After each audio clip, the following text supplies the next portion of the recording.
When the Ice Age advanced along the southern shore of Alaska, great glaciers gouged out an enormous bay, an arm of the sea called Prince William Sound.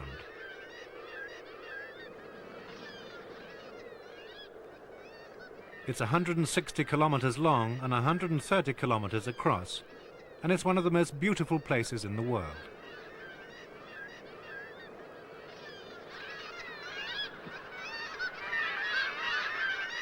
For years, very few people had heard of this place, but on Good Friday, March the 24th, 1989, Prince William Sound became headline news.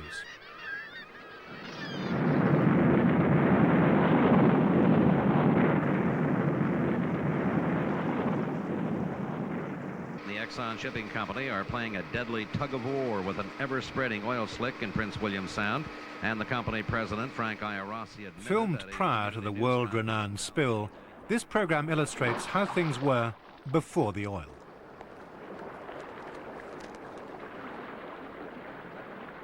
Nearly a decade after the spill, the effects of the oil continue to be disputed. The ecosystem has been damaged in places, but not destroyed. Most of the native animals seen in this film can still be found, but in many cases their numbers are reduced. Thousands of sea otters died as a result of the oil spill, but it wasn't the first time that the marine mammals had been seriously threatened. At the end of the 18th century, a Russian fur trader arrived to exploit the riches of Alaska, or Russian America as it was then known. The sea otter was among these riches.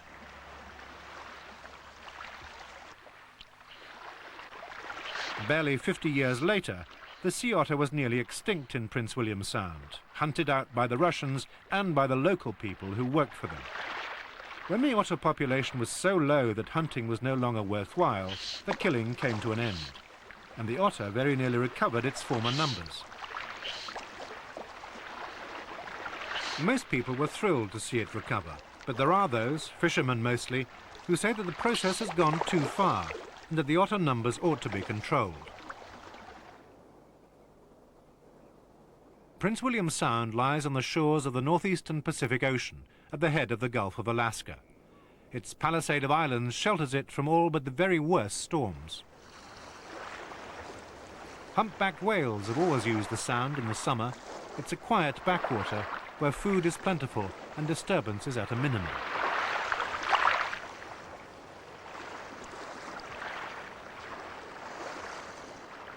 Some of the whales which visit Prince William Sound travel over 4,000 kilometers to Hawaii for the winter.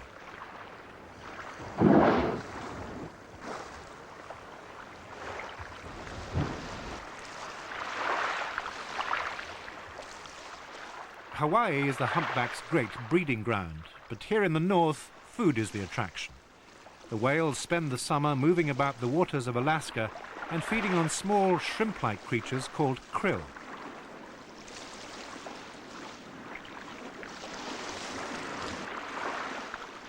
Summer is when human visitors come to Prince William Sound, travelling by float plane, which is the only quick and reliable means of transport in this remote region.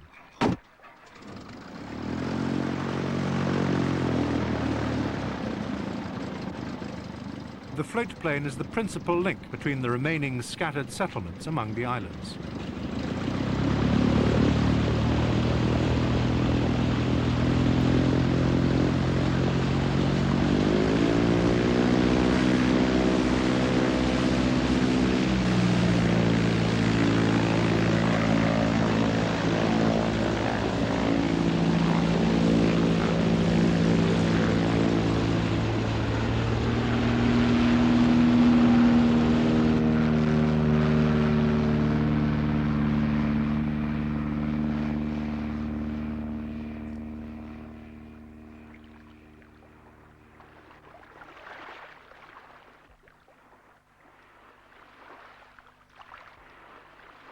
Most of the islands are uninhabited, the haunt of porcupines, bears, bald eagles and deer. As the glaciers withdrew at the end of the Ice Age 10,000 years ago, they left behind them ridges of hard rock aligned roughly north to south. The animals used these islands as stepping stones to spread right across the Sound.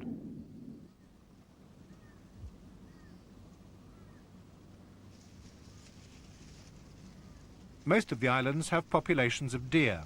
Once they were an important natural resource, providing food, skins and sinews for indigenous Americans.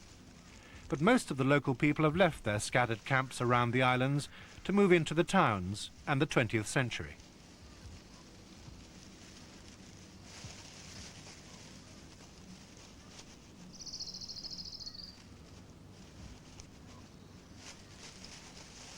So the islands are uninhabited. But there was a time when Prince William Sound nearly became a second Klondike. The gold rush passed it by, but at the turn of the century, 300 kilometers inland, the Kennecott copper mine was discovered. At that time, it was the richest in the world. The new railway which was built to carry the copper out was one of the wonders of Alaska. This was called the $1 Million Bridge.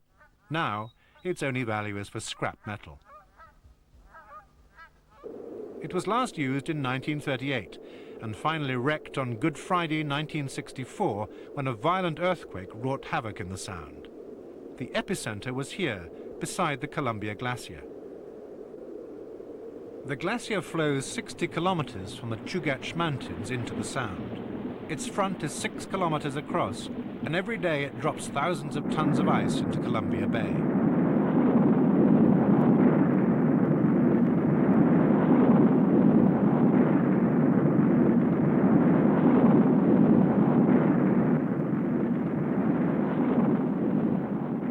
The 20 glaciers which flow into the Sound are the chief architects of its dramatic scenery.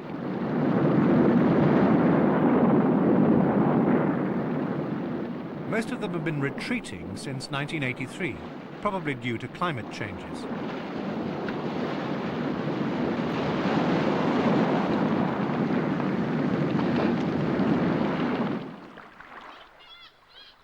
Each year, the Columbia Glacier alone releases huge amounts of ice, along with accumulated debris which it scoured from its 60-kilometer course.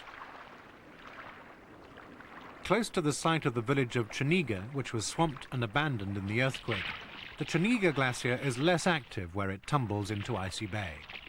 Visiting kayakers can explore where indigenous hunters once pursued otters in their sealskin-covered canoes. The pattern of life has changed. From the point of view of the wildlife of the Sound, it's been a mixed blessing.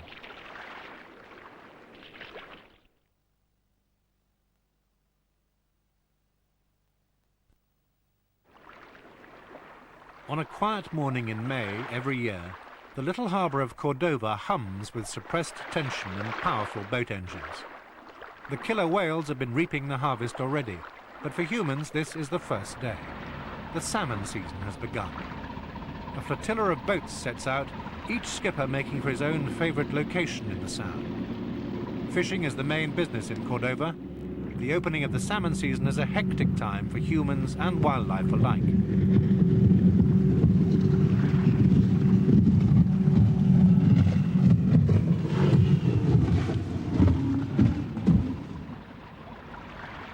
Some skippers believe that the killer whales will lead them to the salmon. Others have been known to shoot at them, accusing them of interfering with the fishery. The whales' echolocation and mobility enables them to feed at will, while humans, for all their modern technology, still need an element of luck to provide them with a catch.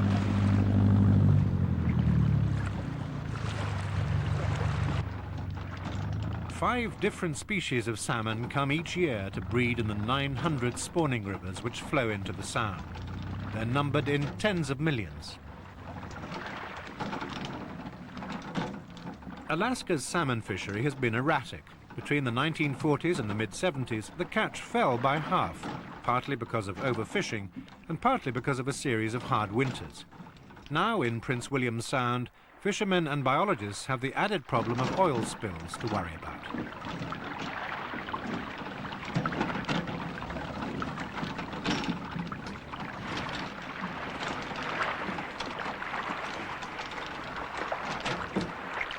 When this film was shot, an oil spill was one of those distant ecological threats. Nowadays, many scientists are looking at the effects of oil on the salmon. In the past, they concentrated more on natural causes of death, migration and their evolution. Atlantic and Pacific salmon can be traced back to a common ancestor. But millions of years ago, a few fish must have travelled through Arctic waters into the Pacific. When the land bridge formed, connecting Alaska to Siberia, they were cut off. By the time the bridge was broken again a million years ago, there were 6 different species of Pacific salmon. 5 of them breed in Alaska. All Pacific salmon die as soon as they've spawned. At the mouth of each of the salmon rivers, the dead and dying fish provide food for scavengers and predators alike.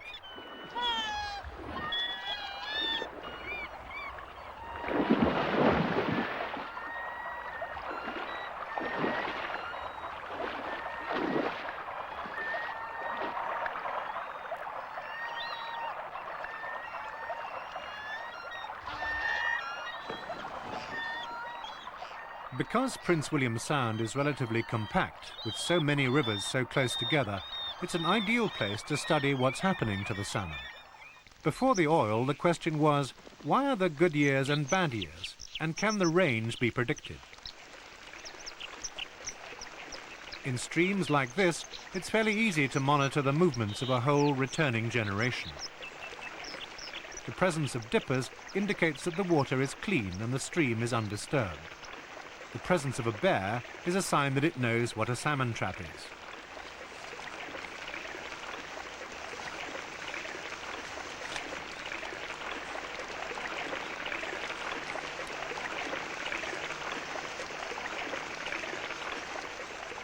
Bears and scientists show mutual respect, but the people carry rifles just in case.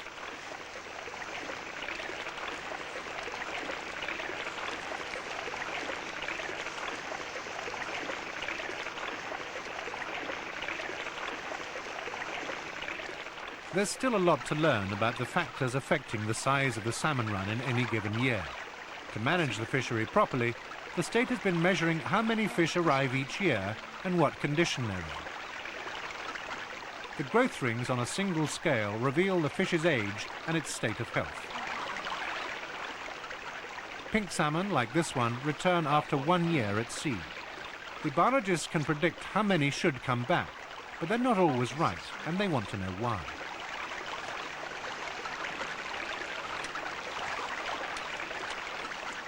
There are several of these research stations around the Sound, all working on aspects of the same question. How can this salmon population be harvested without suffering lasting damage?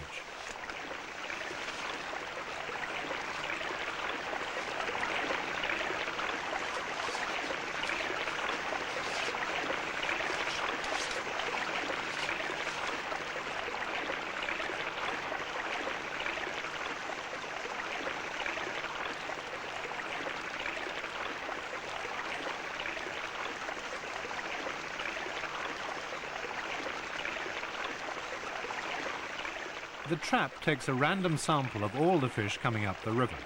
To keep the sample natural, sport fishing is banned along the banks. The bears are harder to discourage. Fortunately, only a few learn how to get into the traps.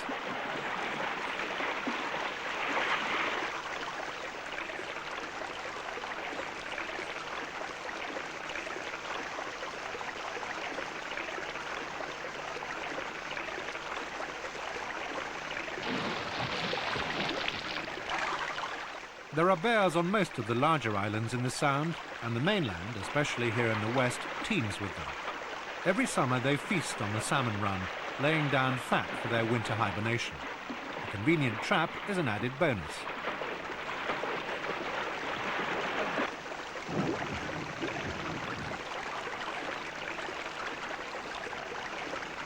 Predation by bears has a negligible effect on the salmon population.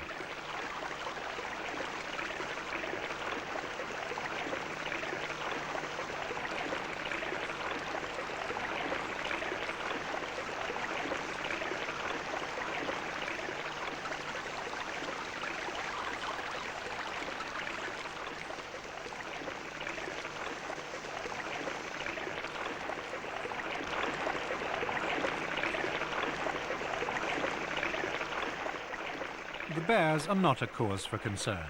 But the huge tankers carrying oil from the pipeline, which pass through the Sound in a steady procession, have proved a major threat. All the animals depend on clean water and are therefore at risk, from the bottom of the food chain to the top. In 1972, the Department of the Interior made an impact statement in which they stated that statistically an oil spill was inevitable. Unfortunately, they were proved right, and the consequences were all too predictable. But the oil isn't the only threat. There's another danger from heavy boat traffic. Even killer whales must sleep from time to time. About 500 kilometers south of the Sound, near the port of Juneau, this one was hit by a large ship, not a tanker, perhaps a ferry or a cruise liner. Scientists collect what information they can from the corpse, but there seems no way of preventing similar accidents in the future.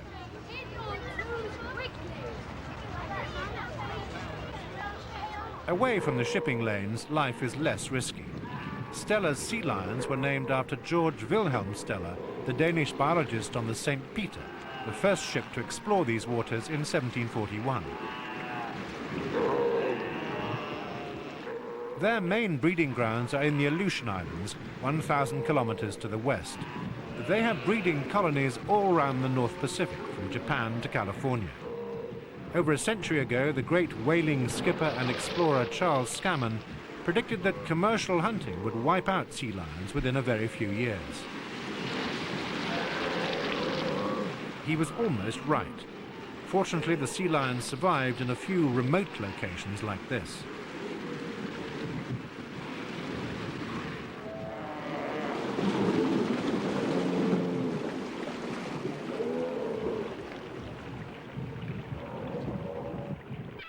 As well as being a natural sanctuary from which the sea lions made their comeback, Prince William Sound is home to colonies of seabirds.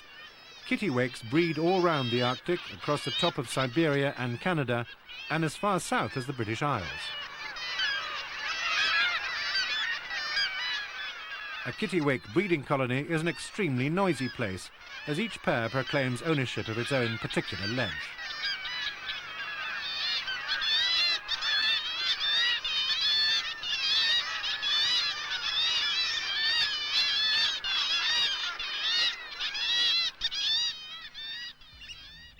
Trumpeter swans were once common right across North America, but their migration route took them over too much farmland, and they were very nearly exterminated by shooting. Here in the Sound, 1,000 birds still gather every summer. In some other parts of the world, including Britain, oyster catchers are black and white. Here, they're all black.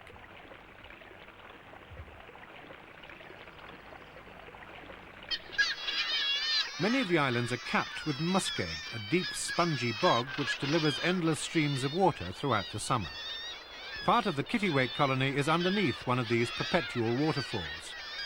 The Cascades are a reminder that Prince William Sound is bounded to the east by the Alaskan rainforest.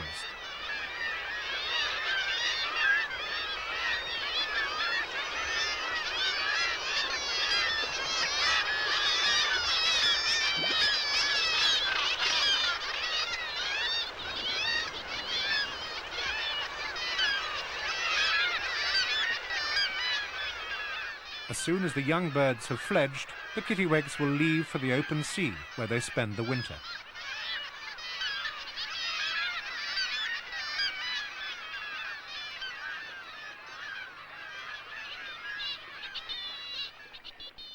When these scenes were recorded on film, Prince William Sound was a pristine wilderness waiting for disaster to strike. Statisticians spoke of the threat of a tanker coming to grief and estimated that an oil spill was likely to happen in the next 50 to 100 years.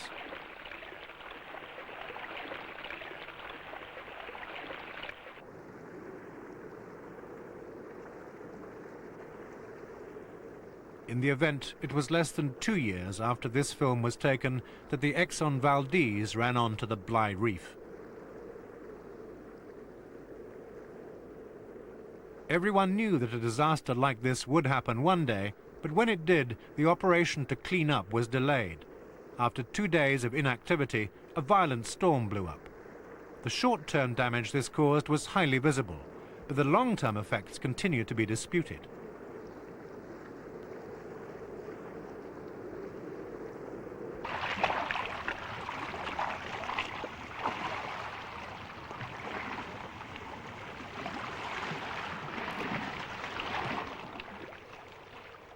Days after the oil spill, the sludge was thick on the beaches.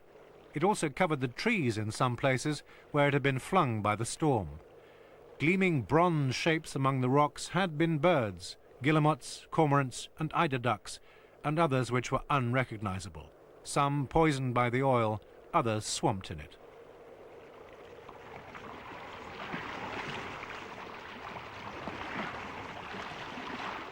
Corpses were also found floating in relatively clean water with scarcely a feather out of place and no sign of oil. They'd been overcome by the fumes from light oils which had damaged their lungs. People were saying, wait till they start finding oiled otters, then the world will realize what's happened. Sea otters are one of the world's best-loved animals. They're so lively, inquisitive, agile.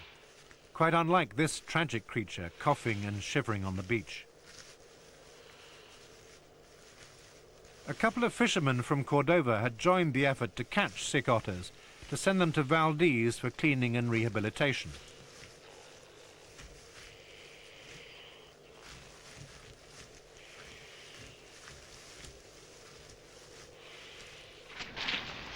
The effort up there was both colossal and chaotic. Very few of these animals survive for more than a few weeks at best. Maybe a couple of hundred out of nearly 10,000 victims in Alaskan waters. Directly after the spill, the salmon fishermen fared badly. The oil company paid them compensation. They couldn't give them back the fishery. The 1994 return of pink salmon to Prince William Sound resulted in a near-record harvest. In spite of this, counts of wild stocks, rather than hatchery-reared fish, were below average. Scientists feel it will take several more years of research before a proper assessment of salmon recovery rates can be made. The cameraman who recorded all of the pre-oil spill footage returned shortly after the disaster to film these later scenes. In taking these shots, both he and the boatman became ill with headaches and nausea from the fumes. They had to travel through 150 kilometers of blue petrol sheen and black sludge. Scope things out, Tom. I mean, that's the same one. At first, the team netted the dead birds and otters to add to the inventory of death and destruction.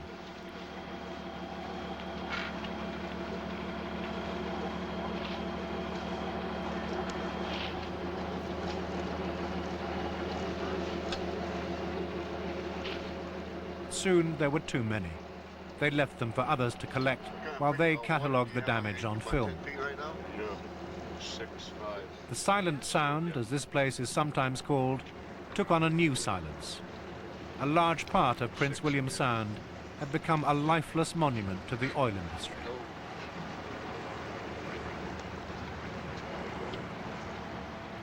The real fault lies with the world's complete dependence on oil. While that lasts, people will continue to be faced with the difficult choice between satisfying the demand and risking yet more damage to the fragile environment.